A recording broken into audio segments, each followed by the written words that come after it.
Je m'appelle Michael. J'avais 17 ans. Tout a explosé un mardi après-midi d'avril. L'air dans notre maison était si chargé d'énergie nerveuse qu'on pouvait presque le voir miroiter. C'était le jour du courrier. Pas seulement des factures et du courrier indésirable, mais les grandes enveloppes rigides et surdimensionnées des universités de tout le pays. Les enveloppes qui contenaient les messages codés de nos avenirs. Ma sœur jumelle, Sophia, et moi étions tous les deux en lice pour des places dans des programmes de pré-médecine compétitifs. Le chemin que nos parents avaient tracé pour nous depuis notre naissance. Elle était perchée sur le bord même de notre canapé de salon cher et inconfortable, son genou rebondissant à un rythme frénétique contre le coussin de soie. Ma mère, Eleanor, voltigeait dans la pièce, faisant semblant de redresser des cadres photos déjà parfaits, ses yeux se posant sur Sophia toutes les quelques secondes. Mon père, Richard, était caché derrière le mur de son journal, une forteresse de silence. Mais j'ai remarqué qu'il n'avait pas tourné une seule page en plus de 10 minutes. Toute la maison retenait son souffle lorsque le grondement familier du camion de la poste a résonné dans notre rue de banlieue obsessionnellement entretenue. Sophia s'est levée d'un bond comme si elle avait été électrocutée. Elle est arrivée la première à la boîte aux lettres. C'était une règle tacite. Sophia passait toujours la première. Elle est revenue, feuilletant la pile, ses lèvres bougeant silencieusement pendant qu'elle triait. « D'accord, 2 pour moi », a-t-elle annoncé, sa voix tremblant légèrement. Elle en a ouvert une avec une aisance exercée. Un lent sourire s'est étalé sur son visage. « D'accord, Westfield University. Je suis admise. » Un soupir de soulagement collectif a parcouru mes parents. « Oh, Sophia, ma chérie, c'est tout simplement merveilleux », a roucoulé ma mère, se précipitant pour l'envelopper dans une étreinte. Mon père a même baissé son journal pour faire un signe de tête approbateur et sec. Un de fait. L'honneur de la famille était sauf. Sophia a ouvert sa deuxième lettre. Et Northgate m'a accepté. Son ton était plat. Northgate était une bonne école, mais ce n'était pas un sujet de vantardise. Ce n'était pas un nom que l'on lâchait au country club. Elle m'a ensuite regardé, son expression changeant. Elle a tendu une seule enveloppe blanche immaculée. En relief dans le coin se trouvait le sceau officiel de l'Institut national de médecine. NMI, le meilleur du pays, mon rêve, mon pari le plus fou. Je l'ai prise de sa main tendue. Mes propres paumes étaient moites. Je me suis retiré dans le fauteuil au fond de la pièce, ayant besoin d'un coin d'espace dans l'atmosphère suffocante. Mon doigt a tremblé en le glissant sous le rabat. J'ai sorti la seule feuille de papier épaisse. Le premier mot que j'ai vu, en caractères gras et élégants, était « Félicitations ». Un énorme sourire niais a fendu mon visage. Je ne pouvais pas l'arrêter. C'était comme si le soleil venait d'éclater à travers les nuages à l'intérieur de ma poitrine. Je suis admis, ai chuchoté, les mots s'étranglant dans ma gorge. Je me suis raclé la gorge, essayant à nouveau plus fort. Je suis admis. Je suis admis à NMI. J'ai levé les yeux, mon visage rayonnant, m'attendant, je ne sais pas, à une explosion de joie partagée, à un moment de « on a réussi ». C'était une énorme victoire pour le nom de la famille, n'est-ce pas? Faux. Si incroyablement faux. La pièce était devenue complètement, étrangement silencieuse. Le journal de mon père était de retour, un bouclier d'indifférence. Le sourire de célébration de ma mère s'était évaporé, remplacé par un masque d'inquiétude tendu dirigé uniquement vers Sophia, dont le visage s'était décomposé alors qu'elle fixait sa propre mince lettre de rejet de la même institution. Ma mère a finalement rompu le silence, sa voix une parodie de gaieté forcée. « Oh, eh bien », a-t-elle dit, ses yeux se posant sur moi une milliseconde avant de se verrouiller à nouveau sur Sophia. « Au moins, l'un de vous a eu de bonnes nouvelles aujourd'hui. » Ce n'était pas des félicitations. C'était un rapport de dommages. Mon accomplissement qui changeait la vie était présenté comme rien de plus qu'un lot de consolation pour la déception de ma sœur. Mon succès était un inconvénient qu'il devait maintenant gérer. Cette nuit-là, après un dîner pris dans un silence quasi total, j'ai essayé de parler à Sophia. J'ai frappé à sa porte. « Soph, ça va ? Laisse-moi tranquille, Michael », est revenue sa voix, étouffée et chargée de ressentiment. Vaincu, je me suis dirigé vers ma propre chambre. Je pensais que le pire, la gêne aiguë, était passé. Mais en passant en haut des escaliers, j'ai entendu leur voix, des tons bas et conspirateurs s'échappant du bureau fermé de mon père. Je me suis figé, me fondant dans l'ombre du couloir. Ce sera un désastre complet pour le psychisme de Sophia si elle doit regarder Michael réussir le premier. La voix de ma mère était un sifflement venimeux. Elle est si fragile en ce moment, Richard. Le voir dans une école de premier ordre alors qu'elle n'est qu'à Westfield, ça la brisera. La réponse de mon père était plus froide, dépouillée de toute émotion. C'était la voix qu'il utilisait pour les négociations hostiles. Je suis d'accord. C'est un résultat inacceptable. Nous devons faire quelque chose. Je me suis éloigné des escaliers. Un frisson rampant le long de ma colonne vertébrale qui n'avait rien à voir avec la climatisation. Faire quelque chose? Qu'est-ce que cela signifiait, bon sang? Je n'avais pas la réponse à ce moment-là. Mais cette promesse silencieuse et menaçante était la première salve d'une guerre que je n'ai jamais su que j'étais censé mener. Une guerre pour mon propre avenir, menée contre ma propre famille. Pour vraiment comprendre pourquoi mon accomplissement a été traité comme une déclaration de guerre, vous devez comprendre le sol dans lequel il a poussé. Ma famille n'était pas juste une famille. C'était une monarchie et Sophia était l'héritière choisie. J'étais, au mieux, un membre de la cour et au pire, un bouffon du roi dont le travail consistait à faire en sorte que la princesse se sente mieux dans sa peau. Ce n'était pas un développement nouveau. C'était le fondement de toute notre enfance. Sophia était le soleil. J'étais une planète mineure prise dans son pôle gravitationnel. Elle était vibrante, sociale et d'un charme sans effort. J'étais le silencieux, l'observateur, le gamin qui préférait démonter une vieille radio plutôt que d'être le centre de l'attention. Nos parents ont interprété cette différence non pas comme une personnalité, mais comme une hiérarchie. Elle était celle à mettre en valeur. J'étais celui à gérer. Chaque étape importante était un événement soigneusement orchestré pour s'assurer que l'ego de Sophia reste intact. Prenez notre 10e anniversaire par exemple. J'étais obsédé par l'astronomie depuis des mois. Tout ce que je voulais, c'était un télescope. J'en avais entouré un dans un catalogue, un modèle de démarrage décent, et j'avais laissé le catalogue sur la table de la cuisine pendant des semaines. Sophia, dans une phase éphémère, avait décidé qu'elle était dans le stylisme. Le matin de notre anniversaire, le salon était rempli de cadeaux. La pile de Sophia était une montagne de boîtes aux couleurs vives. La mienne était une petite colline modeste. Elle a déchiré les siennes, révélant des carnets de croquis de créateurs, des tissus chers, un mannequin de taille enfant. Mes parents ont fait des O et des A à chaque révélation. Puis ce fut mon tour. J'ai ouvert mes cadeaux, des vêtements, un nouveau sac à dos, quelques livres, toutes de belles choses, mais pas de télescope. J'ai essayé de ne pas laisser transparaître ma déception. Et un de plus pour la reine de la fête, a annoncé mon père, tirant une immense et longue boîte de derrière le canapé. C'était le télescope. Mon télescope. Il l'a présenté à Sophia avec une grande fioriture. Elle l'a regardé, complètement déconcertée. Un télescope? Qu'est-ce que je suis censé faire avec ça? Ma mère s'est agenouillée. Eh bien, ma chérie, nous savons que Michael adore ce genre de choses. Nous avons pensé que ce serait une chose amusante à faire à deux. Le message était clair comme de l'eau de roche. Mes intérêts n'étaient valables que s'ils pouvaient être présentés comme un cadeau pour elle, un outil de rapprochement familial qu'elle contrôlerait. J'ai passé cette nuit-là à apprendre à une Sophia complètement ennuyée comment trouver la lune, mon cœur une boule de plomb dans ma poitrine. Elle a utilisé le télescope 2 fois avant qu'il ne commence à prendre la poussière au fond de son placard. Ce schéma s'est répété sans fin. C'était la foire aux sciences de la 5e année, un événement qui est devenu légendaire dans mon esprit. J'avais passé un mois à construire méticuleusement un modèle fonctionnel de barrage hydroélectrique.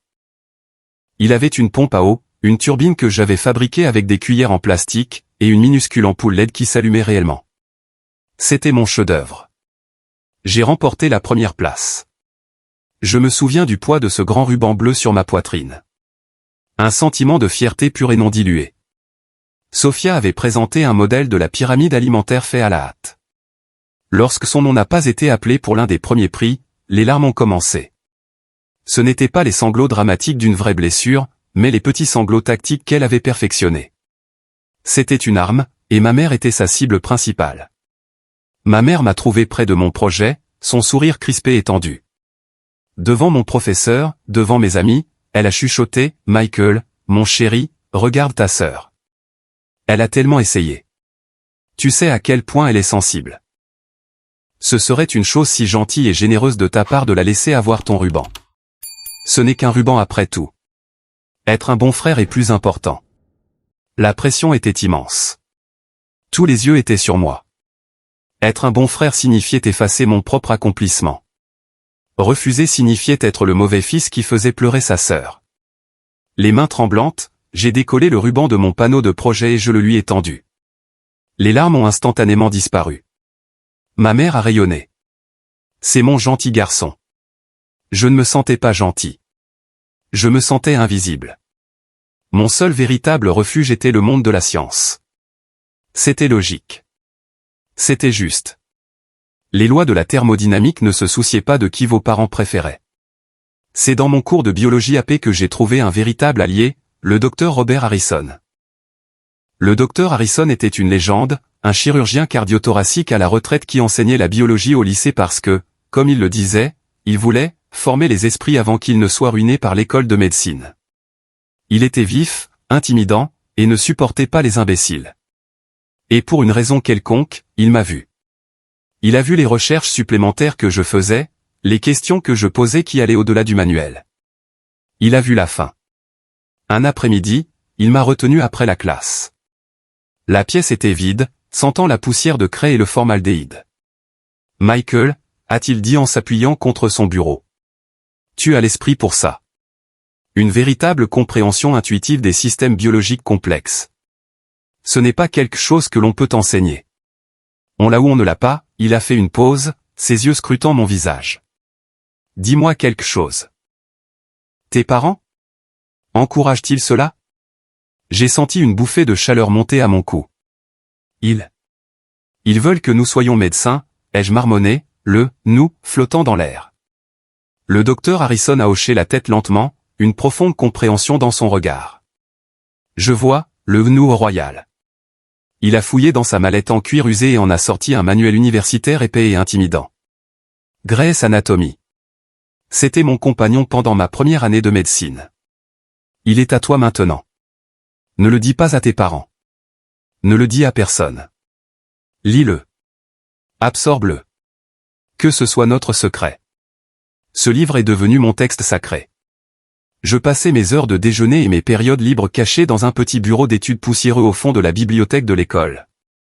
La bibliothécaire, une femme gentille et silencieuse nommée Mademoiselle Jenkins, est devenue ma co-conspiratrice silencieuse.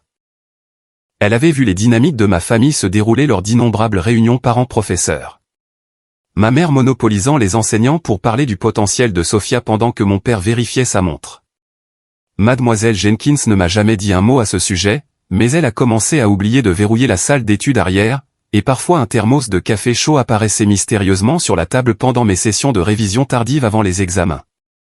Pendant que je m'auto-enseignais à partir d'un livre qui sentait l'histoire et l'ambition, mes parents investissaient une petite fortune dans des tuteurs privés d'élite pour Sophia. Des tuteurs qui arrivaient dans des voitures chères, des tuteurs dont ma mère se vantait auprès de ses amis. Sophia travaille avec le docteur Alistair de l'université, disait-elle. Il pense qu'elle a un potentiel énorme. Je n'étais pas jaloux du tutorat lui-même.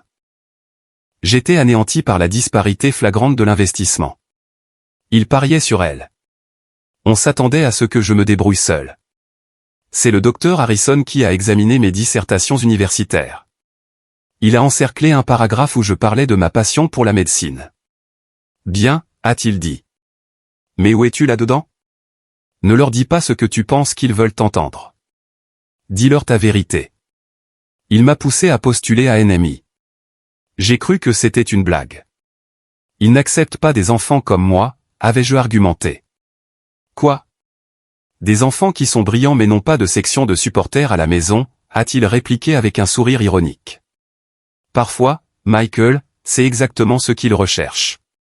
Un talent comme le tien doit tracer sa propre voie.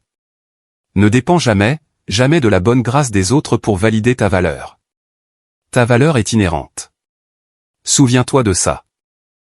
Lors d'une de nos dernières conversations avant la remise des diplômes, il a mentionné qu'il se consacrait enfin sérieusement à un projet dont il rêvait depuis des années. La Fondation Harrison, avait-il dit, les yeux pétillants. Un moyen de trouver et de financer des enfants prometteurs qui sont freinés par leurs circonstances. Un moyen de rendre l'appareil pour les chances que j'ai eues. J'ai pensé que c'était juste une belle idée, un projet de retraite. Je n'avais aucune idée que j'étais exactement le genre d'étudiant dont il parlait ou que son rêve deviendrait un jour ma réalité. Mon autre ancre était mon frère aîné, James. Il avait 4 ans de plus que moi et s'était échappé à l'université de l'autre côté du pays. Il voyait notre famille avec la clarté cristalline de la distance. L'été avant son départ, il m'a fait asseoir. « Mikey », a-t-il dit en utilisant mon surnom d'enfance. « Je vais te donner un conseil, et j'ai besoin que tu écoutes. Maman et papa sont de bonnes personnes, mais ils ont un énorme point aveugle nommé Sophia. Ils géreront toujours les situations pour protéger ses sentiments, même si ce n'est pas juste pour toi. Ce n'est pas juste, mais c'est un fait. Tu dois être intelligent. Tu dois te protéger. » Il s'est penché, la voix basse. « Commence un dossier secret, sur ton ordinateur.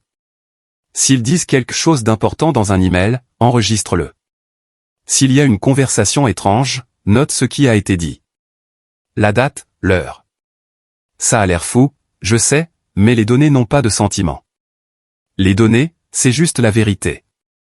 Et un jour, tu auras peut-être besoin de la vérité de ton côté. » Cela semblait profondément cynique, comme quelque chose sorti d'un film d'espionnage, tenir un dossier sur mes propres parents. Mais le regard dans ses yeux était si sérieux, si urgent que je l'ai fait. J'ai créé un dossier au fond du répertoire de mon ordinateur, en le nommant « Assurance ». Pendant des années, il est resté vide. Jusqu'à maintenant. Après les avoir entendus dans le bureau, je suis retourné dans ma chambre, mon cœur martelant contre mes côtes. J'ai allumé mon ordinateur portable, je suis allé dans le dossier « Assurance » et j'ai créé un nouveau fichier texte. Mes doigts ont volé sur le clavier. Date, 12 avril. Heure approximative, 22h45. Sujet, discussion parentale concernant mon acceptation à NMI. Entendu mère et père dans le bureau. Mère a déclaré que mon succès serait un « désastre pour le psychisme de Sophia ». Père a déclaré « nous devons faire quelque chose ».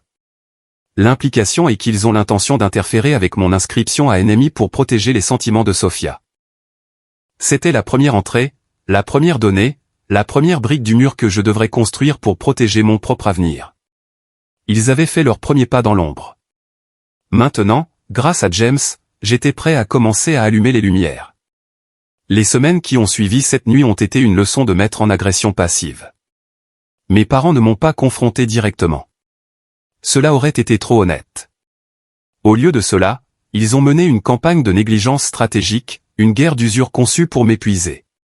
Chaque fois que je mentionnais NMI, ou un formulaire de logement sur lequel j'avais besoin d'une signature, une question sur la demande d'aide financière, la conversation était habilement étouffée. Ma mère se souvenait soudain d'un appel téléphonique urgent qu'elle devait passer ou prenait une expression peinée et disait « Michael, s'il te plaît, ne pouvons-nous pas parler de tout ce stress universitaire en ce moment ? C'est si dur pour Sophia. » Mon père devenait simplement sourd. Son attention soudainement absorbée par une tache inexistante sur le mur ou un article particulièrement fascinant de son journal. Ils essayaient de rendre mon avenir si gênant à discuter que j'y renoncerais simplement. Sophia, pendant ce temps, s'est complu dans son rôle de victime fragile. Elle soupirait dramatiquement chaque fois que j'entrais dans une pièce.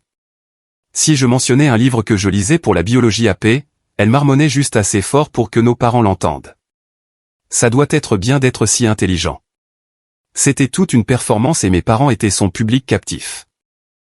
L'explosion inévitable est venue, comme toujours, au dîner du dimanche. C'était la scène préférée de mon père pour les annonces familiales. Pour ne rien arranger, ma mère avait invité sa cousine Victoria. Victoria était thérapeute familiale, et ma mère brandissait son titre professionnel comme un bouclier, comme si avoir une thérapeute à table rendait automatiquement notre dynamique dysfonctionnelle saine. Ma mère a servi son fameux rôti en pot, un plat habituellement réservé aux célébrations, ce qui ressemblait à une ironie calculée et amère. La conversation était insupportable. Finalement, mon père a posé son couteau et sa fourchette sur son assiette avec un cliquetis précis et délibéré qui a fait taire la table. « Michael » a-t-il commencé, sa voix dangereusement calme. « Ta mère et moi avons beaucoup réfléchi, et nous avons décidé. Nous pensons que le meilleur chemin à suivre pour la famille est que tu ailles à l'université de Westfield. » Je l'ai fixé, ma fourchette figée à mi-chemin de ma bouche. « Westfield ? Pourquoi irais-je à Westfield? Je suis entré dans le meilleur programme de médecine du pays. Westfield est une excellente école, a interjeté ma mère, son sourire cassant. Et le plus important, c'est que toi et Sophia puissiez être ensemble. Vous pourrez vous soutenir mutuellement. C'est un système de soutien intégré. La soutenir, ai-je pensé. Les mots comme de l'acide dans mon esprit. Ce qu'elle voulait dire, c'est que je serais son tuteur intégré. Son radeau de sauvetage académique. Je n'ai pas besoin d'un système de soutien, ai-je dit, en essayant de garder ma voix égale. Et elle non plus. Elle est entrée à Westfield par elle-même. Mon admission à NMI ne change rien à ça. Ne sois pas délibérément obtus, Michael. La voix de mon père avait une nouvelle dureté. Tu sais que ce n'est pas seulement une question d'études. C'est une question de famille. C'est une question de solidarité. Ta sœur traverse une période difficile. Un moment de profonde déception. Un bon frère, un bon fils choisirait de soutenir sa sœur, pas de l'abandonner pour courir après une marque prestigieuse. L'abandonner? Je n'arrivais pas à croire ce que j'entendais. Je ne l'abandonne pas. Je vais à l'université. En quoi est-ce égoïste? C'est égoïste parce que tu places tes propres ambitions au-dessus du bien-être émotionnel de cette famille, a crié ma mère, sa voix se brisant d'une blessure fabriquée.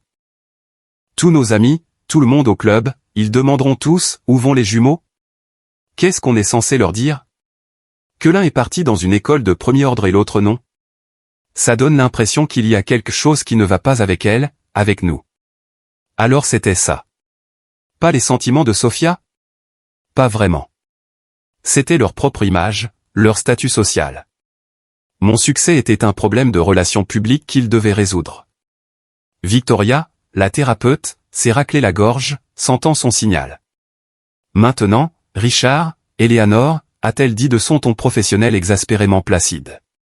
Essayons de faire de la place pour les sentiments de Michael ici. C'est un accomplissement formidable, et il est normal qu'il se sente fier et excité. La tête de ma mère s'est vivement tournée, ses yeux se plissant en fente. Victoria, avec tout le respect que je vous dois, vous êtes notre invitée. C'est une affaire de famille privée. Victoria, une prétendue professionnelle de la résolution de conflits, s'est instantanément flétrie sous le regard de ma mère. Bien sûr. Mes excuses. Elle a pris son verre d'eau et a bu une longue et lente gorgée, se retirant ainsi de la ligne de feu. Voilà pour un allié. J'ai senti une vague de fureur froide. J'ai regardé directement mon père. Je vais à l'Institut national de médecine. Il a soutenu mon regard, ses yeux comme des éclats de glace. Très bien, a-t-il dit. Le mot atterrissant sur la table comme un bloc de granit. C'est ton choix. Mais les choix ont des conséquences. Si tu choisis de tourner le dos à cette famille, alors tu peux choisir de payer toi-même tes études prestigieuses. À partir de ce moment, tu es coupé. Pas un centime de plus de ma part ou de ta mère. Ni pour les frais de scolarité. Ni pour le logement. Ni pour un seul manuel. Rien. Tu veux être un adulte? Très bien. Voyons comment tu t'en sors. La menace était absolue. Il s'attendait à ce que je m'effondre. Il a vu un jeune de 17 ans avec un travail à temps partiel dans une librairie et pas d'économie. Dans son esprit, le match était terminé. Échec et mat. Mais il ne connaissait pas mon arme secrète. Il ne connaissait pas mon meilleur ami, Lucas, dont le père était avocat d'affaires. Lucas et moi avions passé d'innombrables heures chez lui, et j'avais plus appris sur le monde des conversations à table de son père que de n'importe quel cours d'éducation civique. Je connaissais les prêts étudiants, les appels d'aide financière et l'âge légal de la majorité. J'ai rencontré le regard glacial de mon père avec le mien. D'accord, ai-je dit, ma voix me surprenant même par sa stabilité. Je m'en occuperai. La lueur d'incrédulité stupéfaite dans ses yeux a été la seule victoire que j'ai pu revendiquer ce soir-là. Il s'attendait à ce que je supplie, que je négocie, que je cède. Il ne s'attendait pas à ce que j'appelle son bluff. Le reste du repas a été une affaire silencieuse et angoissante. Mais la véritable attaque, celle qui a prouvé qu'il ne s'agissait pas seulement de contrôle, mais de sabotage pur et simple, est venue 2 semaines plus tard. Ce n'était pas une menace proférée au-dessus d'un rôti en pot. C'était une tentative d'assassinat numérique silencieuse. Tout a commencé par un email. Il provenait du bureau de l'aide financière de NMI. Un message bureaucratique fade avec pour objet, mise à jour concernant votre dossier d'aide financière. Mon cœur s'est mis à battre la chamade en l'ouvrant. L'email m'informait qu'en raison d'informations financières récemment mises à jour fournies par votre famille, mon éligibilité à la bourse d'études basée sur les besoins de NMI était en cours de réévaluation. Il indiquait que ma contribution familiale attendue avait considérablement augmenté et que, par conséquent, ma bourse serait probablement réduite ou entièrement éliminée. J'ai fixé l'écran, mon esprit s'emballant. Des informations financières mises à jour? L'entreprise de mon père était en plein essor. De quoi parlait-il? J'ai passé une heure dans une brume de panique, cherchant en ligne toute raison pour laquelle cela pourrait arriver. Mon père avait-il perdu un gros contrat? L'entreprise était-elle en difficulté? Rien. L'action de l'entreprise était à un niveau record. Puis le conseil froid et cynique de mon frère, James, a résonné dans ma tête. Les données, c'est le pouvoir. J'ai composé son numéro, mes mains tremblant. James, c'est moi. Ils ont fait quelque chose. Je lui ai lu l'email. Il est resté silencieux un moment à l'autre bout du fil. Puis il a juré, un mot vif et violent. Ces salauds, a-t-il soufflé. Mike, ils ne se sont pas fait virer. Ils n'ont pas perdu d'argent. Ils ont menti. Que veux-tu dire par ils ont menti? C'est une sorte de faille, a-t-il expliqué, sa voix un mélange de fureur et de calme analytique. Les parents peuvent soumettre une demande de jugement professionnel à un bureau d'aide financière en invoquant un changement de circonstances, perte d'emploi, factures médicales élevées, ou un ralentissement des affaires. Ils ont soumis une demande frauduleuse selon laquelle leurs revenus ont chuté. Ils sabotent délibérément ton dossier d'aide financière de l'intérieur. La malveillance pure et calculée de la chose m'a coupé le souffle. Ce n'était pas un crime passionnel. C'était un mouvement stratégique prémédité conçu pour rendre mon rêve financièrement impossible. Ils ne refusaient pas seulement d'aider. Ils travaillaient activement, secrètement contre moi. Ils essayaient de me casser les jambes pour que je ne puisse pas courir la course. Pourquoi? C'est tout ce que j'ai réussi à chuchoter. Parce que si tu ne peux pas te permettre NMI, tu dois revenir vers eux, a dit James, sa voix sombre. Tu dois accepter leurs conditions. Tu dois aller à Westfield. Ils ne te donnent pas le choix. Ils t'enlèvent tous tes autres choix. Mike, c'est la guerre. J'ai raccroché le téléphone et j'ai ressenti une vague de nausée. J'ai titubé jusqu'à la salle de bain et j'ai vomi dans les toilettes, mon corps convulsé par le choc pur et la trahison de tout cela. C'était une chose d'être traité injustement. C'en était une autre d'être activement chassé par ses propres parents. Après quelques minutes, j'ai éclaboussé de l'eau froide sur mon visage et j'ai regardé mon reflet dans le miroir. Mes yeux étaient rouges, mon visage pâle. Mais derrière la peur, j'ai vu une lueur de quelque chose d'autre. Une colère dure et froide, une colère qui a brûlé les larmes. Je suis retourné dans ma chambre, mais pas ferme. Je me suis assis à mon ordinateur portable et j'ai ouvert le dossier « Assurance ». J'ai sauvegardé un PDF de l'email de NMI.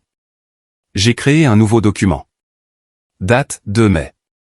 Sujet, tentative de sabotage financier via le bureau de l'aide financière de l'université. J'ai tout détaillé. L'email, la conversation avec James, la nature frauduleuse de la demande. Je n'étais plus seulement un fils. J'étais un plaignant construisant un dossier contre mon propre sang. Mon père pensait qu'il avait porté le coup de grâce. Mais il avait commis une erreur critique. Il avait sous-estimé son ennemi. Il m'avait transformé de victime en combattant, et je ne faisais que commencer. L'appel téléphonique au bureau de l'aide financière de l'Institut national de médecine a été la chose la plus terrifiante que j'ai jamais faite. Mon cœur martelait contre mes côtes comme un oiseau piégé.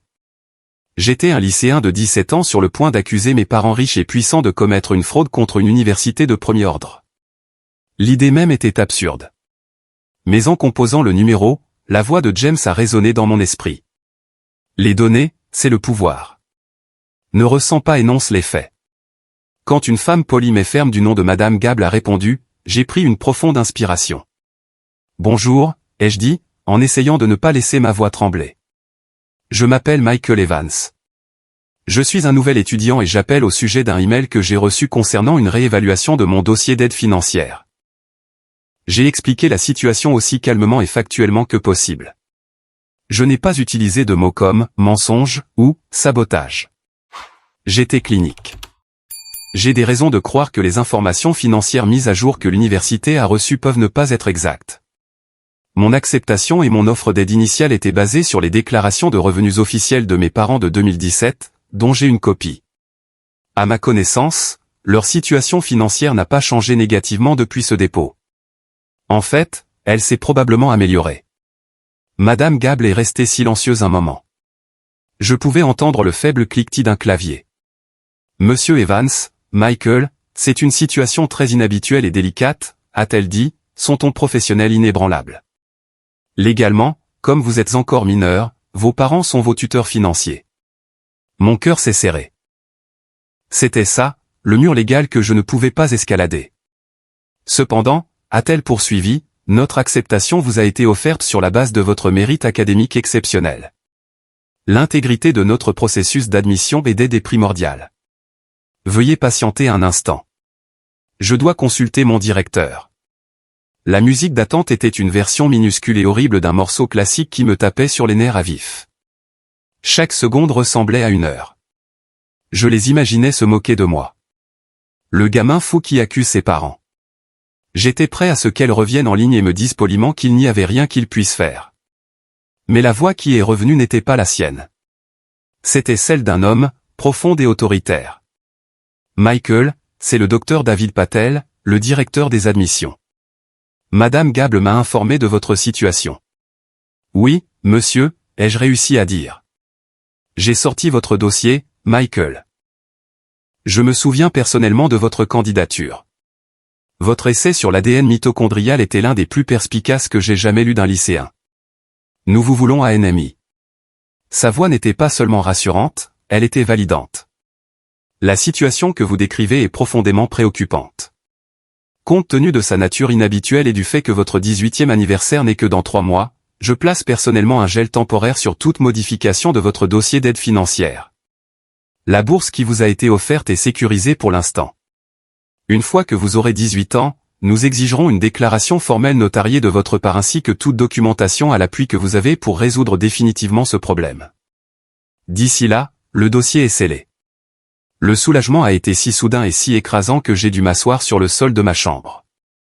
Merci, monsieur, ai-je soufflé. Merci beaucoup. Nous croyons qu'il faut soutenir nos étudiants, Michael, a simplement dit le docteur Patel. Surtout ceux qui montrent ce genre d'initiative. Bienvenue à NMI. On se voit à l'automne. J'avais remporté une bataille cruciale. J'avais sécurisé la tête de pont. Mais la bourse ne couvrait qu'un tiers du coût. Le reste était un océan vaste et terrifiant de dettes que je n'avais aucun moyen de traverser. La menace de mon père de me couper les vivres était toujours une arme chargée pointée sur ma tête. Je savais ce que je devais faire ensuite. Ce samedi-là, j'ai conduit jusqu'à la maison de mes grands-parents. Elizabeth et Harold Evans étaient d'une autre trempe que mon père. Ils étaient des autodidactes, ayant transformé un petit atelier d'outils et de matrices en un empire manufacturier. Ils étaient pragmatiques, vifs, et valorisaient l'intégrité et le travail acharné au-dessus de la monnaie fragile du statut social. Ils avaient toujours été gentils avec moi d'une manière quelque peu distante. Mais je savais qu'ils voyaient la dynamique toxique dans la maison de mon père. Ils souscrivaient simplement à la philosophie de ne pas se mêler des affaires de leurs enfants. Aujourd'hui, j'allais les forcer à se mêler. Je ne suis pas arrivé en pleurant. Je ne suis pas arrivé en me plaignant. Je suis arrivé avec une mallette que le père de Lucas m'avait laissé emprunter. Je traitais cela comme la réunion la plus importante de ma vie. Je les ai fait asseoir dans leur bureau baigné de soleil, la pièce sentant les vieux livres et le polish au citron. J'ai tout exposé. Je ne suis pas ici pour me plaindre de mon père, ai-je commencé, ma voix claire et stable. Je suis ici pour présenter une proposition commerciale. J'ai ouvert la mallette et j'en ai sorti un dossier soigneusement organisé. Je leur ai expliqué toute la situation, mon acceptation à NMI, la soumission frauduleuse d'aide financière, mon appel avec le docteur Patel. Je leur ai montré les emails. Je leur ai montré le WE2 de mon père de l'année précédente, une copie que j'avais discrètement faite du dossier fiscal de son bureau. Je leur ai montré le dossier, assurance. Puis je leur ai présenté un tableur détaillé. J'avais tout calculé jusqu'au dernier dollar. Les frais de scolarité, les frais universitaires, le coût d'une chambre en dortoir double, le forfait repas illimité, un budget pour les manuels de la librairie universitaire, même une ligne pour la lessive et le transport local. Le chiffre final en bas était énorme et terrifiant, mais il était réel. Je ne demande pas de cadeau, ai-je dit, regardant chacun d'eux droit dans les yeux. Je demande un prêt. J'ai rédigé un contrat ici. J'ai poussé un deuxième document sur la table en acajou poli. Il décrit le montant total demandé pour les 4 années. Il propose un taux d'intérêt de 5%, ce qui est compétitif avec le taux de prêt étudiant fédéral actuel, et il stipule un plan de remboursement qui commencera 6 mois après l'obtention de mon diplôme de médecine. Je vous demande d'être mes investisseurs providentiels. Mon grand-père, Harold, un homme qui avait négocié des accords valant des centaines de millions, a pris mon tableur. Il l'a étudié sans un mot, son visage un masque sévère et indéchiffrable. Ma grand-mère, Elisabeth, une femme qui avait géré les livres de l'entreprise pendant 40 ans, a lu mon contrat de prêt fait maison, ses lèvres pincées en une ligne fine. Le silence était assourdissant. C'était ça. S'il disait non, mon rêve était mort. Finalement, mon grand-père a posé le tableur. Il a regardé ma grand-mère et ils ont échangé un long regard silencieux qui était une conversation en soi. Puis il a tourné ses yeux bleus perçants vers moi. Ton père, a-t-il dit, sa voix un grondement bas, a toujours eu une colonne vertébrale faible. Il se souciait plus du brillant de ses chaussures que de la saleté sur ses mains. Il a oublié que la valeur d'un homme est ce qu'il construit, pas ce qu'il hérite. Ma grand-mère a plié le contrat et l'a posé précisément sur la table. Nous ne serons pas vos investisseurs, Michael, a-t-elle dit, et mon estomac est tombé au sol. Parce qu'un investissement implique un risque, a-t-elle poursuivi. Un petit sourire vif a touché le coin de ses lèvres. Et vous, mon cher garçon, n'êtes pas un risque. Vous êtes le pari le plus sûr de cette pièce. Nous ne vous donnerons pas de prêt. Elle a fait une pause, me laissant me tortiller dans le vent pendant une seconde. Nous allons, cependant, a-t-elle dit, sa voix pleine d'acier, créer le Michael Evans Educational Trust. Il sera financé pour couvrir la totalité de vos frais d'éducation et de subsistance pendant la durée de votre formation médicale. Les fonds vous seront versés directement sous votre seul contrôle juridique le jour de votre 18e anniversaire. Considérez cela comme une avance sur votre héritage. Un investissement dans un héritage de compétences, pas l'héritage d'apparence dont votre père est si préoccupé. J'étais stupéfait, complètement sans voix. Je les ai juste regardés, la bouche bée. Mon grand-père s'est levé, s'est dirigé vers le téléphone antique sur son bureau et a composé un numéro de mémoire. Robert, Harold ici. Écoutez, je vous ordonne de liquider ma position dans le projet de développement Whitman Richard. Oui. La totalité. Je veux que ce soit fait à la clôture du marché lundi matin. Non, les fondamentaux sont bons. Mes priorités personnelles ont changé. C'est tout ce que vous devez savoir. Il a raccroché. Il n'avait pas crié. Il n'avait pas menacé. En un seul appel téléphonique calme de 60 secondes, il avait retiré un tapis de plusieurs millions de dollars de sous le projet le plus prestigieux de mon père. C'était une déclaration de guerre, menée non pas avec des mots de colère, mais avec le langage froid et brutal du capital, un message que mon père comprendrait parfaitement. Cet été-là a été un tourbillon. J'ai travaillé 40 heures par semaine à la librairie, mes mains sentant le papier et l'encre. Mais chaque nuit, j'étais à la bibliothèque, non seulement pour étudier le manuel du docteur Harrison, mais aussi pour postuler méticuleusement à toutes les bourses privées que je pouvais trouver. La fiducie était mon filet de sécurité ultime, mais ma fierté, mon besoin brûlant de le faire moi-même, exigeait que j'essaie.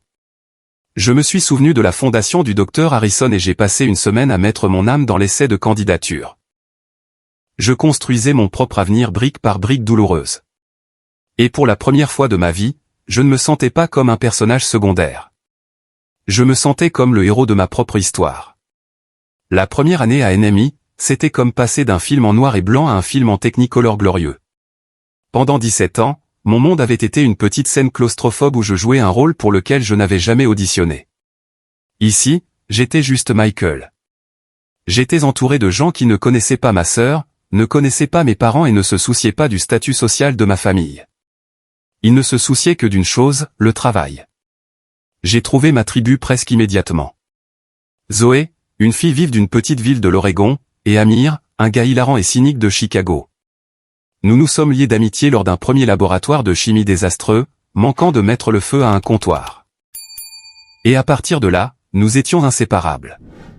Nous étions une machine d'étude à trois, alimentée par du café de distributeur automatique et une terreur partagée de l'échec. C'étaient les premiers vrais amis que j'ai jamais eus, qui me voyaient pour moi, pas par rapport à quelqu'un d'autre. Sur le plan académique, j'étais en feu. Les années que j'avais passées à m'auto-enseigner dans les coins poussiéreux de la bibliothèque m'avaient donné une base plus solide que je ne le réalisais. J'ai trouvé un nouveau mentor en la personne du docteur Lena Wilson, ma professeure de biologie cellulaire. C'était une chercheuse brillante et pragmatique qui a vu la passion derrière mes questions en classe. Après avoir obtenu la meilleure note à son examen de mi-session, elle m'a offert une place convoitée d'assistant de recherche dans son laboratoire, étudiant les marqueurs génétiques des troubles neurologiques rares. Je faisais de la vraie science, contribuant à quelque chose qui comptait. Je prospérais. Mon 18e anniversaire en novembre a été une affaire discrète, mais ce fut l'un des jours les plus importants de ma vie. Je suis entré dans un cabinet d'avocats du centre-ville et j'ai signé les documents qui activaient officiellement la fiducie que mes grands-parents avaient établie. En quelques coups de stylo, je suis devenu complètement, irrévocablement financièrement indépendant. Le lendemain, j'ai envoyé une lettre notariée au docteur Patel de NMI, clôturant officiellement le litige concernant mon aide financière. La guerre que mes parents avaient déclenchée était, d'un point de vue juridique et financier, terminée. J'avais gagné. Ils ne l'ont pas bien pris. Le silence de leur côté était assourdissant. Le projet Whitman Richard de mon père, si prisé, avait été interrompu après que mon grand-père ait retiré son financement. Un échec public qui a été une profonde blessure à son ego. Selon James, l'atmosphère à la maison était glaciale. Ils ont tenté quelques dernières tentatives désespérées.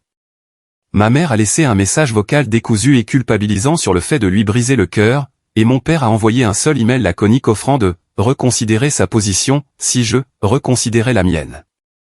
Je les ai supprimés tous les deux sans répondre. Leur pouvoir sur moi avait disparu et ils le savaient. Je pensais, avec la charmante naïveté d'un prisonnier nouvellement libéré, que tout était fini. Mais l'univers avait un dernier acte spectaculaire en réserve pour moi. Fin mai, un email à l'aspect officiel a atterri dans ma boîte de réception. L'objet était « Prix du doyen pour l'excellence académique ». Mon cœur a sauté un battement. Je l'ai ouvert. J'avais été sélectionné comme l'unique récipiendaire du prix du doyen pour l'excellence en recherche de première année. C'était un immense honneur, une validation de toutes les longues heures passées dans le laboratoire du docteur Wilson, et cela s'accompagnait d'une présentation lors de la prestigieuse cérémonie annuelle de remise des prix en tenue de soirée. Par un sens profondément ancré et franchement stupide de l'obligation familiale, j'ai appelé à la maison pour leur annoncer. « Oh, c'est bien, mon chéri », a dit ma mère, sa voix creuse et distante. Mais je savais qu'ils seraient là. Il ne s'agissait pas de fierté. C'était une représentation de commandement. Ils devaient se présenter, vêtus de leurs plus beaux atours, et jouer le rôle des parents fiers et encourageants. C'était une manœuvre de relations publiques, une tentative désespérée d'étouffer les murmures qui avaient commencé à circuler dans leurs cercles sociaux sur les problèmes avec leur fils. La soirée de la cérémonie était une expérience hors du corps. La grande salle de bal était scintillante, remplie des titans intellectuels et financiers du monde médical. J'ai vu mes parents près du fond, parlant à un autre couple, leurs visages arrangés en masques d'intérêt agréable. Mon père dans son smoking sur mesure, ma mère dans une robe de soirée de bon goût mais chère, dégoulinant de perles. Ils ressemblaient à de parfaits étrangers jouant un rôle. Quand mon nom a été appelé pour le prix de la recherche, mes jambes semblaient en gelée. J'ai marché jusqu'à l'immense scène, j'ai serré la main du doyen, j'ai accepté la lourde plaque de verre et j'ai marmonné quelques mots de remerciement au docteur Wilson et au doyen. Je pouvais sentir des centaines d'yeux sur moi, mais je n'étais conscient que de deux paires. J'ai vu mes parents applaudir poliment, leur sourire aussi cassant que du sucre filé. Ils avaient fait leur devoir. Ils avaient été vus. Mais la nuit était loin d'être terminée. Après la remise de quelques autres prix, le doyen est retourné au podium. Et maintenant, a-t-il annoncé, sa voix résonnant dans le système de sonorisation. C'est mon honneur personnel et professionnel distinct d'introduire notre conférencier principal. C'est un homme qui n'est pas seulement un ancien élève distingué de cet institut même, mais un véritable pionnier dans son domaine, un géant dans le monde de la chirurgie cardiaque et plus récemment un philanthrope dévoué dont le travail façonne la prochaine génération de leaders médicaux. Mesdames et messieurs, veuillez vous joindre à moi pour accueillir le docteur Robert Harrison. Ma tête s'est vivement tournée si vite que j'ai senti un craquement dans mon cou. Docteur Harrison. Mon docteur Harrison. Il est monté sur scène, ressemblant en tout point au titan que le doyen avait décrit. Il dégageait une aura de compétence calme et inébranlable. Il a balayé l'auditoire, et pendant une brève seconde électrique, ses yeux ont rencontré les miens. Il m'a fait le plus petit des hochements de tête, un geste minuscule, presque imperceptible, qui ressemblait à un message secret juste pour moi. Il a commencé son discours, sa voix résonnante et captivante. Il a parlé de l'avenir de la médecine, de l'innovation, de l'espoir. Puis son ton a changé, devenant plus intime, plus personnel.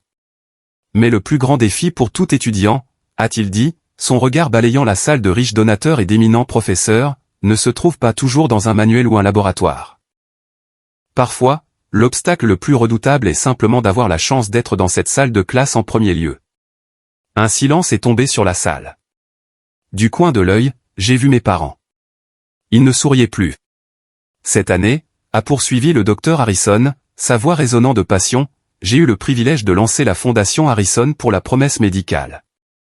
Notre premier prix est une bourse d'études complète de 4 ans conçue pour trouver et défendre un étudiant qui possède non seulement un esprit brillant, mais quelque chose de bien plus rare. Un esprit incassable. Un étudiant qui a fait face à une adversité profonde et a simplement refusé de se voir refuser son rêve. Il a baissé les yeux sur ses notes, bien que je sache qu'il ne lisait pas, en examinant les candidatures, une histoire a retenu notre attention. L'histoire d'un jeune homme à l'intellect stupéfiant, à la passion pour la guérison qui était palpable. Mais c'est son essai qui nous a vraiment coupé le souffle. Il n'a pas parlé de ses nombreuses réalisations, mais de sa lutte silencieuse. Il a parlé de surmonter des obstacles impensables, non pas de la pauvreté ou du malheur, mais de l'endroit même qui aurait dû être son refuge le plus sûr. Il a parlé de mener une guerre silencieuse juste pour le droit de laisser sa propre lumière briller. L'air dans la pièce était si épais qu'on aurait pu le couper au couteau. Je ne respirais plus. J'ai osé jeter un coup d'œil à mes parents. Leur visage était cendré. Leur sourire avait disparu, remplacé par des masques identiques d'horreur pure et naissante. Ils savaient. Ils n'avaient pas utilisé mon nom, mais ils peignaient un portrait de ma vie pour une salle remplie de leurs pères les plus importants. Le docteur Harrison a levé les yeux et son visage s'est éclairé d'une fierté féroce. Ce jeune homme n'a pas demandé l'aumône. Il a demandé une chance. Et par Dieu, il l'a mérité 10 fois. Mesdames et messieurs, le tout premier récipiendaire de la bourse de la Fondation Harrison est un étudiant qui incarne l'esprit même de la résilience, de l'intégrité et de la brillance que nous cherchons à honorer. Il a fait une pause, laissant le suspense monter, puis il m'a regardé directement, sans équivoque. Le récipiendaire est Monsieur Michael Evans. Silence. Pendant un battement de cœur, le monde s'est arrêté. Puis les applaudissements ont éclaté. Ce n'étaient pas les applaudissements polis et mesurés d'avant. C'était un rugissement, une vague de son tonitruante et roulante qui m'a submergé, secouant les fondations même de la pièce. Toute la salle s'est levée d'un bond. Ma professeure, le docteur Wilson, rayonnait, applaudissant sauvagement. Zoé et Amir criaient mon nom. Mes grands-parents, qui avaient conduit 6 heures sans me dire qu'ils venaient, étaient debout, ma grand-mère pleurant ouvertement dans un mouchoir. Le doyen me guidait doucement vers la scène, mon corps se déplaçant en pilote automatique. Le projecteur m'a trouvé, me clouant dans son éclat blanc et brûlant. Et en montant pour serrer la main du docteur Harrison, une légende vivante, mon héros, j'ai regardé la mer de visage et j'ai trouvé mes parents. Ils étaient debout. Ils n'avaient pas le choix. Toute la salle était debout. Et ils applaudissaient. Leurs mains bougeaient dans le mouvement mécanique et saccadé d'automates. Leurs visages figés dans une parodie grotesque de fierté. Ils étaient piégés dans un cauchemar public de leur propre fabrication. Forcés de participer à la célébration publique assourdissante du fils même qu'ils avaient si désespérément essayé de briser. Le docteur Harrison a fermement saisi ma main, le prix de la bourse lourd dans mon autre. Il s'est penché près de moi, sa voix un murmure bas et triomphant destiné uniquement à moi. Tu as tracé ton propre chemin, mon fils. Maintenant, va montrer au monde entier à quel point tu peux briller. C'était ça. C'était ma victoire. Elle n'était pas silencieuse. Elle n'était pas privée. C'était une symphonie. C'était public, indéniable et absolu. C'était la liberté. Le reste de la soirée ressemblait à un rêve. J'étais entouré, enveloppé d'une chaleur et d'une fierté sincère qui m'étaient totalement étrangères. Des professeurs distingués dont je n'avais vu les noms que sur des manuels m'ont serré la main fermement, me regardant dans les yeux et me disant que mon avenir était brillant. De riches donateurs, le genre de personnes que mes parents passaient leur vie à essayer d'impressionner, m'ont tapé sur l'épaule et m'ont dit que mon histoire était une inspiration. Le contraste entre cela et ma vie d'avant était stupéfiant. J'avais passé 17 ans à m'entendre dire que mes accomplissements étaient gênants, une source de problèmes. Ici, dans ce monde où j'avais lutté pour entrer, ils étaient une monnaie. Ils étaient mon identité. Mes grands-parents ont finalement traversé la foule. Et ma grand-mère, une femme que je n'avais jamais vue montrer plus d'émotion qu'un sourire crispé, m'a serré dans ses bras si fort que j'en ai eu le souffle coupé. On le savait, gamin, a lancé mon grand-père, la voix épaisse d'émotion alors qu'il me tapait sur le dos. On a toujours su que tu avais de l'acier. Ma vraie famille, ma famille choisie, était là aussi. Le docteur Wilson m'a fait un sourire maternel et fier. J'attends encore de plus grandes choses de toi dans mon laboratoire maintenant, Evans, a-t-elle dit avec un clin d'œil. Zoé et Amir m'ont juste plaqué dans une étreinte de groupe. Mec, a dit Amir, les yeux écarquillés d'incrédulité. C'était le mic drop le plus sauvage, épique et légendaire de l'histoire du monde. Je pense que tu as vraiment brisé tes parents.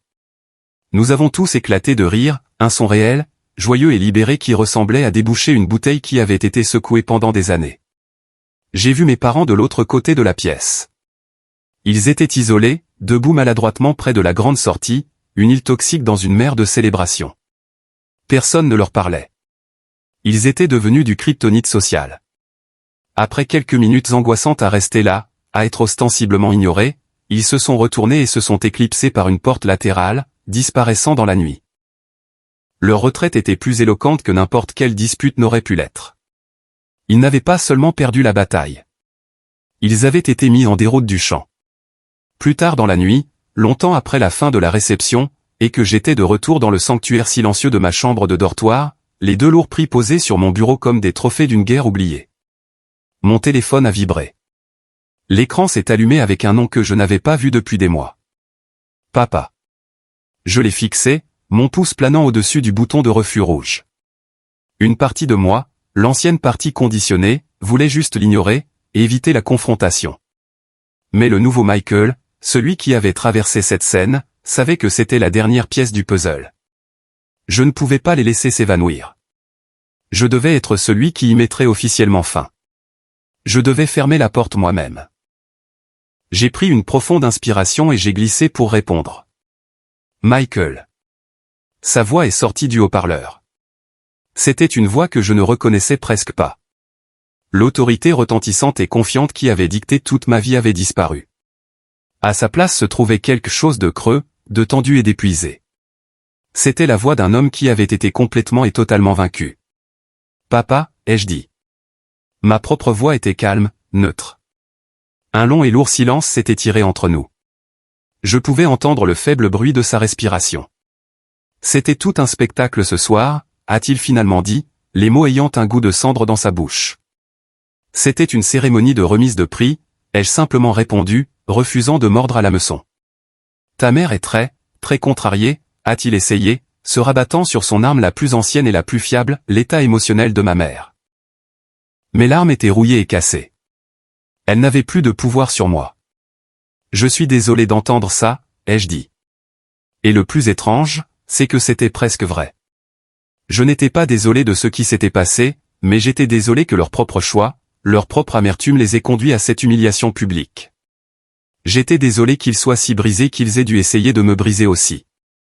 Qu'est-ce que cet homme? Qu'est-ce qu'Harrison a dit là-haut? Sa voix s'est éteinte, s'étouffant sur le nom.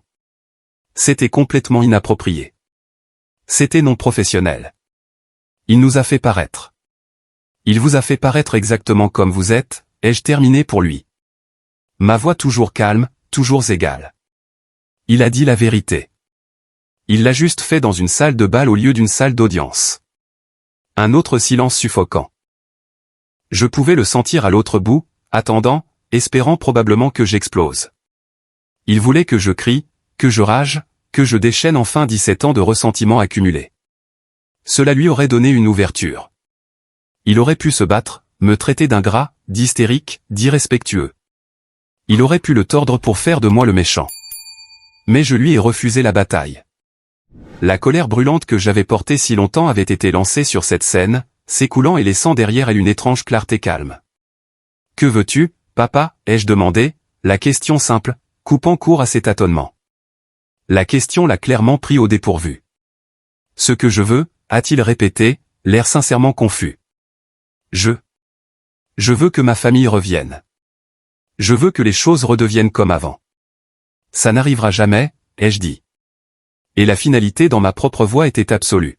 « Je serai toujours ton fils. James et Thomas seront toujours tes fils. Sophia sera toujours ta fille. La famille n'a pas disparu. Mais la dynamique, si. Le système où ma valeur était mesurée par rapport à ses sentiments, c'est fini. La réalité où mon avenir était une monnaie d'échange pour ton statut social, c'est fini. Les parents qui essaieraient de saboter l'avenir de leur propre enfant par orgueil et par peur, ils doivent aussi être finis. J'ai pris une profonde et régulière inspiration. Je n'étais plus le garçon qui plaidait pour l'équité. J'étais l'homme qui dictait les conditions. Si toi et maman voulaient une relation avec moi à l'avenir, ce ne sera pas en tant que mes tuteurs. Ce sera en tant que mes pères. Ce sera basé sur le respect. Le respect pour moi en tant qu'adulte, le respect pour mes choix et le respect pour ma vie. Je ne serai pas votre projet à gérer et je ne serai pas votre bouc émissaire à blâmer. Je serai votre fils que vous traitez avec la dignité qu'il a méritée. Ce sont mes conditions. Vous pouvez choisir de les accepter ou non. Il est resté silencieux si longtemps que j'ai cru qu'il avait raccroché. Je pouvais l'imaginer parfaitement, assis dans son bureau caverneux et relié en cuir. L'homme qui avait l'habitude de donner des ultimatums, maintenant complètement dépouillé de son pouvoir. Je vois, a-t-il finalement chuchoté, les mots semblant physiquement douloureux à former. J'espère que tu le fais, ai-je dit. Je dois y aller maintenant. J'ai un examen de génétique à étudier. Et j'ai terminé l'appel. Je n'ai pas claqué le téléphone. J'ai juste appuyé sur le bouton rouge. Propre et final. Je suis retourné à mon bureau, j'ai pris mon manuel et j'ai commencé à lire. La guerre était finie. Le silence dans ma chambre n'était plus le son de la solitude. C'était le son de la paix. C'était le son de ma propre vie qui commençait enfin. Les années qui ont suivi cette nuit explosive n'ont pas été marquées par de grands événements dramatiques, mais par le processus silencieux, régulier et profondément satisfaisant de la construction d'une vie. Le conflit toxique central qui avait consommé tout l'oxygène de mon monde avait disparu. Et dans ce nouvel air pur, tout le reste a enfin eu l'espace de grandir. À NMI, je n'étais plus seulement un étudiant. J'étais un chercheur. La bourse Harrison m'avait acheté le bien le plus précieux du monde, le temps. Je n'avais plus à m'inquiéter des finances, donc je pouvais consacrer 80 heures par semaine au laboratoire du Dr Wilson. Nous travaillions sur un projet fascinant impliquant la technologie CRISPR pour cibler les troubles neurologiques rares. C'était un travail difficile, souvent frustrant, mais il avait du sens. J'ai coécrit mon premier article publié en 3e année, une étape qui me semblait plus importante que n'importe quel prix. Mon amitié avec Zoé et Amir est devenue le fondement de ma vie sociale. Ils étaient ma famille. Nous célébrions les fêtes ensemble quand je ne rentrais pas à la maison, nous nous plaignions d'examens impossibles et nous nous soutenions mutuellement face aux exigences exténuantes de l'école de médecine. Ils m'ont appris ce que sont des relations saines et réciproques. Les répercussions de cette cérémonie de remise des prix ont continué à se propager, créant des conséquences tangibles pour mes parents. La vie professionnelle de mon père a pris un coup important. Le monde du développement immobilier à haut risque est un petit monde insulaire qui repose sur la réputation et l'intégrité perçue. L'histoire de ce qu'il avait essayé de faire à son fils, embelli et chuchoté d'un country club à l'autre, l'avait rendu toxique. Son partenaire commercial de longue date, M. Whitman, un homme qui prisait sa propre réputation impeccable par-dessus tout, a organisé le rachat de la participation de mon père dans leur projet restant. Mon père n'était pas ruiné. Il était toujours un homme riche, mais sa carrière avait atteint son apogée. Il n'était plus un acteur. Il n'était plus qu'un homme avec de l'argent. Le parcours de Sophia est celui qui m'a le plus surpris. Elle a fréquenté Westfield, mais sans moi pour lui servir de béquille académique ou de bouc émissaire émotionnel. Elle a été forcée de se débrouiller seule pour la première fois de sa vie. Ce fut un ajustement brutal. J'ai appris par James que sa première année a été un désastre. Elle était dépassée par la charge de travail et habituée à des professeurs indifférents à ses excuses. Elle a échoué à son premier examen majeur de chimie organique.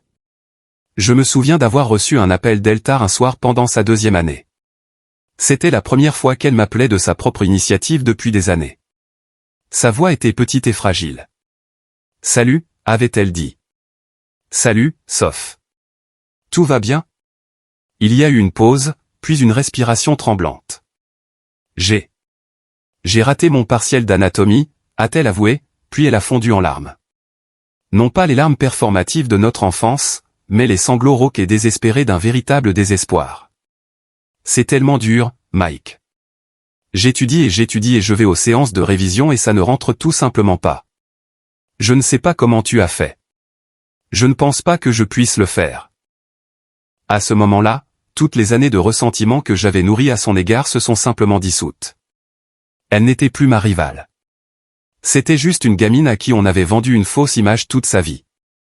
On lui avait dit qu'elle était un prodige alors qu'elle ne l'était pas, et elle s'effondrait maintenant sous le poids d'attentes qu'elle ne pourrait jamais satisfaire.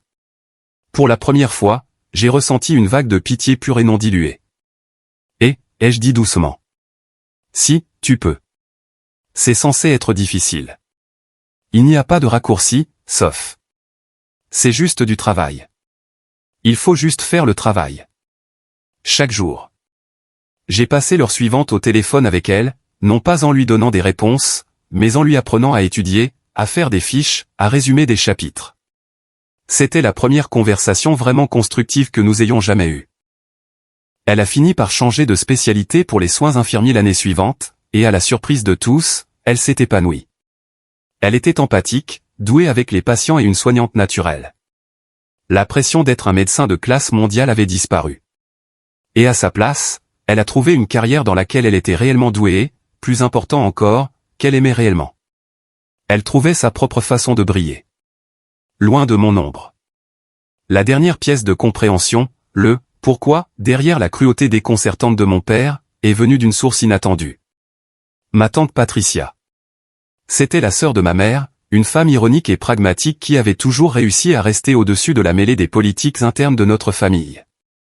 Elle est venue me rendre visite en 4e année, et nous sommes allés prendre un café. Au milieu de notre conversation, elle est devenue silencieuse. Elle a fouillé dans son sac à main, a sorti une photographie usée et froissée, et l'a fait glisser sur la table. Elle montrait 2 jeunes garçons en pulls assortis, plissant les yeux au soleil. L'un d'eux était clairement mon père, l'air petit, timide et profondément incertain. L'autre garçon ressemblait à son image miroir, mais plus grand, plus large, avec un sourire facile et confiant qui rayonnait de charisme. « Qui est-ce avec papa ?» ai-je demandé. « Ça, » a-t-elle dit doucement, « c'est ton oncle David, le frère aîné de Richard. » Celui dont la famille ne parle pas, la révélation m'a stupéfié. Je n'ai même jamais su que papa avait un frère. « Oh, si », a-t-elle dit avec un sourire triste. Et David était une étoile filante, un vrai prodige. Major de promotion, champion de débat de l'État, bourse d'études complète à Yale à 17 ans. Il était brillant, charmant, doué sans effort pour tout. Et ton père a passé toute son enfance à vivre dans l'ombre de cette perfection. Il était toujours le petit frère silencieux de David. Toujours le second, celui qui essayait si fort mais n'arrivait jamais tout à fait à la hauteur. Elle a pris une gorgée de son latte, ses yeux distants. David est mort dans un accident de voiture dû à l'alcool l'été avant sa dernière année d'université. Ça a brisé la famille. Ton père a été dévasté, bien sûr, mais à un niveau profond et sombre qu'il n'admettrait jamais, je pense qu'il était aussi soulagé. La course était enfin terminée. L'ombre avait disparu. Elle m'a regardé et ses yeux étaient pleins d'une compréhension profonde et tragique. Et je pense, Michael, que profondément, ton père s'est juré qu'il ne laisserait jamais un de ses enfants ressentir ce qu'il a ressenti. Il a vu ta brillance, ton intelligence facile, et ça l'a terrifié. Il t'a regardé et il a vu David. Il a regardé Sophia et il s'est vu lui-même. Et il a essayé de truquer le jeu. Il est devenu si obsédé par la protection de Sofia de la douleur de son propre passé qu'il est devenu la chose même qu'il avait toujours détestée.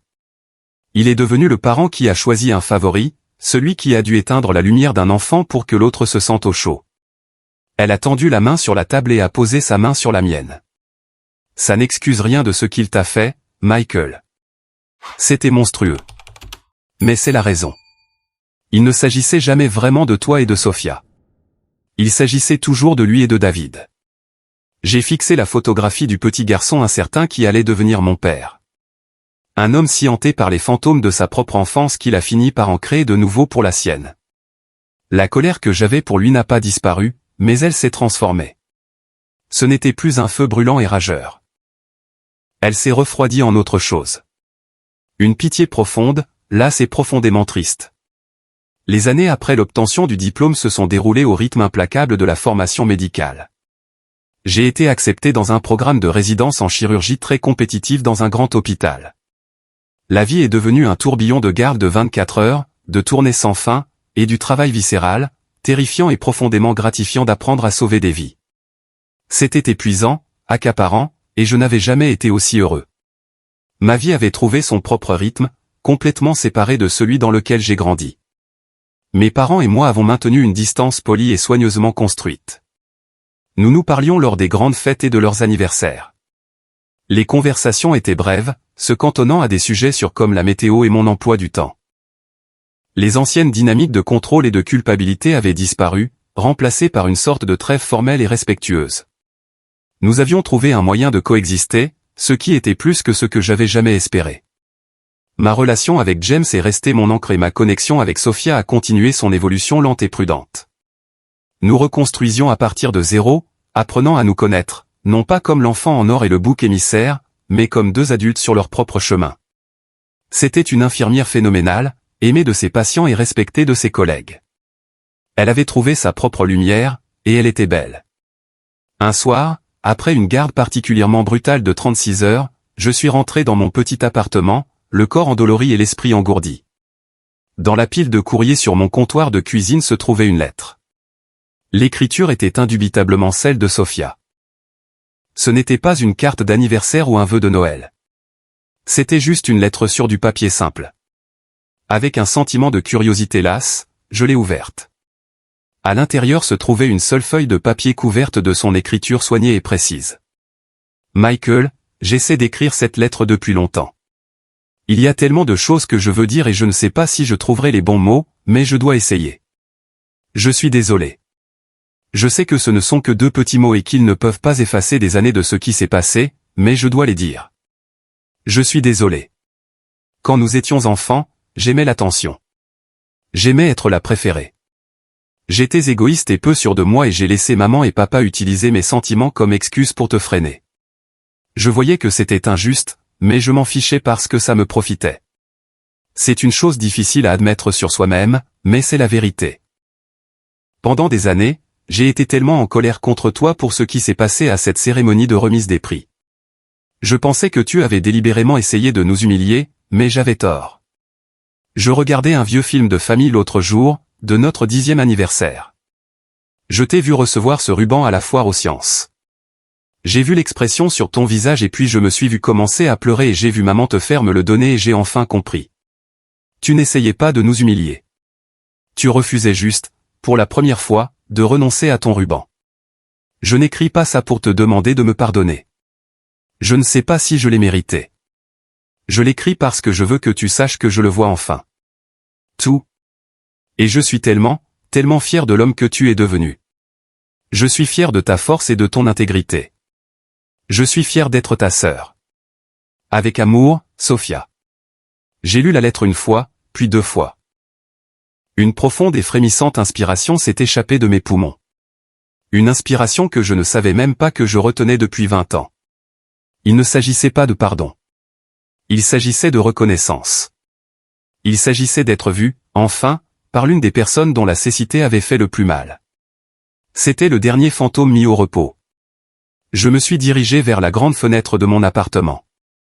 La ville s'étendait en dessous de moi. Une galaxie scintillante d'1 million d'autres vies. 1 million d'autres histoires. J'ai pensé à ce petit garçon avec son barrage hydroélectrique. L'adolescent solitaire se cachant dans la bibliothèque. Le jeune homme terrifié au téléphone avec le directeur des admissions. Il s'était senti si impuissant pendant si longtemps. Mais il ne l'était pas. Le pouvoir, ai-je réalisé, n'était pas quelque chose que les autres pouvaient vous donner ou vous enlever. Il ne s'agissait pas d'argent ou de statut. Le vrai pouvoir était la croyance silencieuse et inébranlable en sa propre valeur. C'était quelque chose qu'il fallait construire soi-même, dans le noir, brique par brique douloureuse. Et une fois que vous l'avez construit, personne ne peut jamais le démolir. C'était mon héritage. Pas un fonds en fiducie, pas un nom de famille, mais la connaissance durement acquise que j'étais assez par moi-même. Et c'était la chose la plus précieuse que je posséderai jamais. Merci d'avoir écouté mon histoire. J'espère qu'elle vous a touché d'une manière ou d'une autre. Avez-vous déjà été dans une situation où vous avez dû vous battre pour être vu pour qui vous êtes vraiment? Je serais honoré que vous partagiez votre propre histoire ou vos pensées dans les commentaires ci-dessous. Et n'oubliez pas d'aimer cette vidéo et de vous abonner à la chaîne pour ne pas manquer la suite.